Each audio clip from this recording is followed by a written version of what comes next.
नमस्कार दोस्तों पिछले वीडियो में हमने संविधान के 10 भाग के बारे में अध्ययन कर चुके हैं।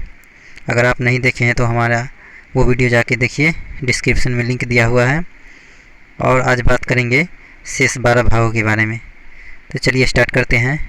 भाग 11 जो कि संघ राज्य संबंध के बारे में हमें दर्शाता है, और वह है 245 अनुच्छेद से लेकर के 263 अनुच्छेद तक, जिसमें दो प्रकार का संबंध है। विधायी संबंध जो कि 245 अनुच्छेद से 255 अनुच्छेद तक है, और प्रशासनिक संबंध वह है 256 अनुच्छेद से लेकर के 263 अनुच्छेद तक।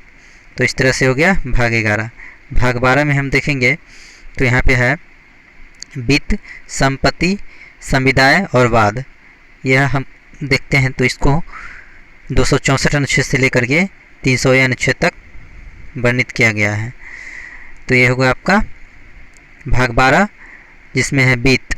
इसके लिए है अनुच्छेद 264 से लेकर के 291, ऋण लेना 292 से लेकर के 293, संपत्ति, संविदाय, अधिकार, बाध्यताएं और वाद। ये हो गया आपको 294 अनुच्छेद से लेकर के 300 अनुच्छेद तक। उसके बाद आता है सबसे इम्पोर्टेंट, इसमें संपत्ति का अधिकार। संपत्ति का अधिकार पहले मौलिक अधिकार में था, जो कि अब हट चुका है। ये कब हटा है आप लोग कमेंट कीजिएगा। इसके बारे में मैं डिटेल से अगली वीडियो में ज़रूर बताऊंगा, और जितना हो सकेगा मैं अवगत कराऊंगा। तो चलिए देखते हैं ये संपत्ति का अधिकार। संपत्ति का अधिकार जो है ये 300 क अनुच्छेद में इसका वर्णन मिलता है। पहले था 7 प्रकार का मौलिक अधिकार, अब बचा है 6 प्रकार का। एक यही जो है संपत्ति का अधिकार, इसको हटा करके कानून के अंतर्गत ला दिया गया है, जो कि भाग 12 में वर्णित है। उसके बाद हम चलते हैं भाग 13। भाग 13 में दोस्तों देखिए यहाँ पे भारत के राज्य क्षेत्र के भीतर व्यापार, वाणिज्य एवं समागम, जो कि 301 अनुच्छेद से लेकर के 307 अनुच्छेद तक वर्णन मिलता है। उसके बाद आते हैं तो इसमें है भाग 14। भाग 14 में दोस्तों संघ और राज्यों के अधीन सेवाएं, जैसे लोक सेवा आयोग। तो ये सब का जो वर्णन है वो हमें मिलता है संविधान की अनुच्छेद 308 से लेकर के 323 तक, जिसमें सेवाएं हैं 308 से लेकर के 314, लोक सेवा आयोग है 315 से लेकर के 323 तक। उसके बाद हम आ जाते हैं संविधान की भाग 14 क।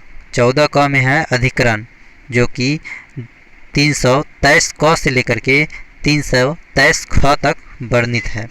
उसके बाद हम आ जाते हैं भाग 15, सबसे बड़ा इम्पोर्टेंट, एग्जाम में पूछता है इसके बारे में, आप लोग याद रखिएगा। भाग 15 में है निर्वाचन। निर्वाचन के लिए अनुच्छेद है 324 से लेकर के 329 क, 324 से लेकर के 329 क, जो कि निर्वाचन से रिलेटेड है। तो ये हो गया आपको भाग 15।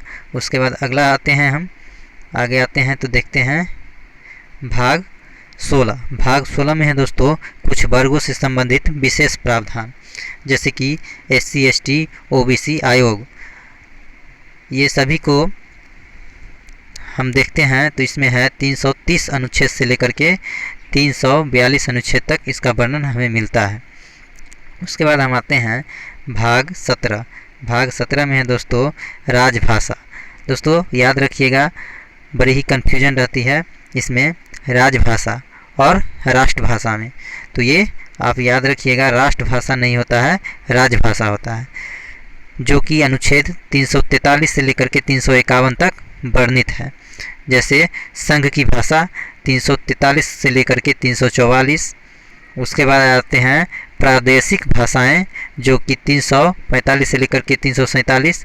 सुप्रीम कोर्ट, हाई कोर्ट आदि की भाषा जो है वो है 348 से लेकर के 349। ये सभी का भाषा क्या है मैं अगली वीडियो में बताऊंगा। मैं स्टार्ट कर दिया हूँ, इसको मैं पूरा करूँगा, ये मेरा वादा है। तो चलिए विशेष निर्देश। विशेष निर्देश में है दोस्तों 348 से लेकर के 349 तक। उसके बाद हम आते हैं भाग 17 में, भाग 17 तो बता चुके हैं। भाग 18। भाग 18 में दोस्तों है आपात उपबंध। ये भी बहुत ही बड़ा इम्पोर्टेंट है, इसके बारे में भी एग्ज़ाम में क्वेश्चन आता है। जो 3 तरह का आपात होता है, 3 तरह का आपात में दोस्तों आप लोग जानते हैं 3 तरह का आपात क्या होता है। जैसे कि राष्ट्रीय आपात 352 अनुच्छेद के अंतर्गत आता है। राष्ट्रीय आपात 356 अनुच्छेद के तहत आता है राष्ट्रपति शासन, और 360 अनुच्छेद के तहत आता है क्या, वित्तीय आपात। तो अभी तक वित्तीय आपात एक बार भी नहीं लगा है, और राष्ट्रपति शासन तो जानते ही हैं आप लोग, इलेक्शन के टाइम में लग जाता है। और उसके बाद 352 का जो है इंदिरा गांधी की सरकार 1976 में लगा था। एग्जैक्टली मुझे अभी याद नहीं है, मैं इसको रिकॉल कर लूँगा, अगर आप लोगों को याद है तो कमेंट कीजिएगा। तो 352 जो है ये राष्ट्रीय आपात लगा था एक बार जब इंदिरा गांधी का सरकार था, और 360 जो वित्तीय आपात है ये अभी तक नहीं लगा है। तो चलिए आगे देखते हैं। इसमें आपात उपबंध देख लिए जो कि भाग 18 में है। उसके बाद भाग 19 में है प्रकीर्णन। प्रकीर्णन जो है भाग 19 में है। इसका जो वर्णन मिलता है हमें 361 अनुच्छेद से लेकर के 367 अनुच्छेद तक मिलता है। उसके बाद है संविधान संशोधन, सबसे बड़ा इम्पोर्टेंट ये भी है एक, जो भाग 20 के अंतर्गत आता है और 368 अनुच्छेद के अंतर्गत आता है। किसी भी तरह का जो संविधान में संशोधन करते हैं हम इसी की तरह किया जाता है। ये हम लोग नहीं करते हैं, हमारे कार्यपालिका विधायिका जो होते हैं वहाँ सांसद MP MLA ये सब करते हैं। उसके बाद आ जाते हैं हम भाग 21। भाग 21 में दोस्तों अस्थायी संक्रमणशील और विशेष उपबंध, इसके लिए हमें मिलता है वर्णन 369 से लेकर के 392। उसके बाद हम आते हैं भाग 22 और सबसे लास्ट है ये भाग 22 में है संक्षिप्त नाम, हिंदी में प्राधिकृत पाठ और निरसन। तो ये हो गया आपको 393 अनुच्छेद से लेकर के 395 अनुच्छेद। दोस्तों हम लोगों ने देख लिया है संविधान के 22 भाग और इससे संबंधित अनुच्छेद। तो मैं उम्मीद करता हूँ आप लोग याद कर लिए होंगे, अगर नहीं किए हैं तो कॉपी में नोट डाउन कर लीजिए और याद कर लीजिए। अगला वीडियो हमारा होगा वो संविधान की अनुसूची पे होगा, और उसके बाद मैं सबसे फर्स्ट भाग में जो दिया हुआ है अनुच्छेद 1 से लेकर के 4 तक उसके बारे में अध्ययन करेंगे। तो चलिए, अगर वीडियो अच्छा लगा हो तो लाइक शेयर कमेंट कीजिएगा ताकि मुझे भी हौसला बना रहे। धन्यवाद।